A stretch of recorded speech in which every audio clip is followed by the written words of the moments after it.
कधीच नाही चुकणार तुमचे फेवरेट टीव्ही शोज झी5 सोबत, तेही एकदम फ्री। तुम्ही असा स्वतःमध्ये एक बदल करायचा ठरवला तर कुठला कराल जो त्यांना आवडेल? मी व्हेजिटेरियन आहे, त्यांनी हे नॉनव्हेज खातात, मी व्हेज खाते। मग जर त्यांना आवडीचं असेल तर मग नॉनव्हेज खायला चालू केलं तर त्यांना खूप आवडेल असं। आम्हालाही नक्कीच आवडेल। तुम्ही स्वतःमध्ये एक बदल करायचा असेल तर कुठला? मी टाइम टू टाइम त्यांनी मला जे एक काम सांगितलेलं असतं घरातली काही वॉट एव्हर, बँकेत जाणं असो काही असो, ती मी थोडी टाळाटाळ करते, आज करेन उद्या करेन, ती फक्त टाइम पंक्च्युअलिटी माझ्यामध्ये मी आत्मसात करेन। आणि काय खुश होतील आज ऐक। मी पण तेच, कारण माझा थोडासा राग वाढला की मी जर असं चिडते ओरडते, त्यांना माझ्या आवाजाची हे आहे, माझा आवाज भयानक मोठा होतो, मी ओरडायला लागले किंवा चिडले की बोलायला लागले खूप मोठ्याने, हो खूप मोठ्याने, म्हणजे आवाज जास्त पट्टी वाढते। मग ते काय म्हणतात, इचलकरंजीचा तो प्रॉब्लेमच आहे ना, आमच्या पॉवरलूम्स आहेत त्याच्यामुळे आमचा आवाज खूप मोठा आहे। तुम्ही आवाज कमी करा। हा तोच आवाज कमी करा। सेम व्हॉइस टोन कमी झाला की नवरा खुश, एवढंच आहे आमच्यात फक्त। आवाज वाढवायचा नाही, तू चिड काहीही कर, त्याला मी आहे, पण तुला शांत करायला पण पण तू जेव्हा आवाज करतेस, दंगा करतेस, तेव्हा मला आवडत नाहीस। तू आवडत नाहीस असंच म्हण। आवाजात तू ओरडलीस की नाही आवडत, तू जितकी शांत आहेस तुला चिडण्याला बंधन नाही आहे, राग व्यक्त करण्याला बंधन नाही आहे। तुमच्या बाबतीत काय? मला मेन म्हणजे सकाळी लवकर उठायला जमत नाही, मोठा इश्यू आहे तुमचा।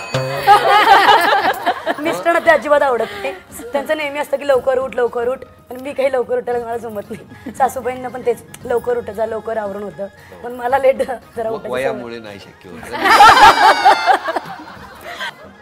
स्वतःमध्ये असा कुठला बदल कराल? बदल असा विशेष काही करावा लागणार नाही मला तरी, म्हणजे त्यांना सगळं म्हणजे आमचं दोघांचं एकमेकांच्या कोऑपरेशननीच असतं, त्यामुळे बाकीच्यांचं पण एकमेकाच्याच कोऑपरेशन, स्वभाव पण आमचे तसे मॅच होतात। काय मॅच होतात? हा, चिडचिड फार होते ऍक्च्युली दादा इतके शांत आहेत ना, इतके शांत आहेत, त्यांना एक्सपेक्टेशनच नाही आहेत काही किंवा हिला काहीतरी चेंज व्हावं वगैरे, ही एकटीच बोलत असं राहणाऱ्यालाच माहित असतं। बरं, मग आज क्षमा मागायची तर कोणाची? नाही, मी तर अशी काही चूक मला नाही वाटत मी कधी केली आहे, पण मी परमेश्वराची माफी मागेन। जर काही चुकून घडलं असेल, चुकून काही चुका घडल्या असतील तर परमेश्वराची माफी मागेन। तुम्ही? मी आई वडिलांची मागेन, जर चुकून कधी आपण रागात काहीतरी बोलून गेलो असेल तर वगैरे म्हणून। मी आता कुणाकुणाची मागू करते, कारण मला सगळे समजून घेतात, सगळे मिळवून घेतात, त्यामुळे चुका होतात, माफी मागितली जाते।